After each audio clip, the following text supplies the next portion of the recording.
Biar betik. Tanduk rusa gugur seperti ranting kering setiap tahun. Ialah tanduk rusa yang belum matang tau. Siapa rasa ngilu? Tanduk rusa gugur dan tumbuh semula setiap tahun. Memang salah satu struktur paling cepat tumbuh dalam dunia haiwan. Hampir 1 inci sehari. Patutlah orang Cina guna buat ubat kuat untuk lelaki. Tanduk ni dia guna untuk tunjuk dia punya kekuatan dan dominasi semasa musim mengawan.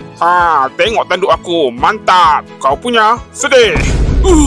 Habis saja musim mengawan, rusa akan menanggalkan tanduk untuk beri ruang pada tanduk baru yang lebih besar. Kadang kelepiak sikit dah jatuh, kadang kena honggak dekat batang pokok baru lekang. Proses ni bergantung pada perubahan hormon rusa dan juga musim. Tanduk yang gugur tu tak sia-sia, menjadi sumber makanan bagi haiwan kecil macam tupai, tikus dan landak yang mengunyahnya untuk mendapatkan kalsium. Tanduk rusa ialah bukti kekuatan dan kebijaksanaan alam. Ia tumbuh, gugur dan kembali lagi, seperti kitaran kehidupan yang sempurna.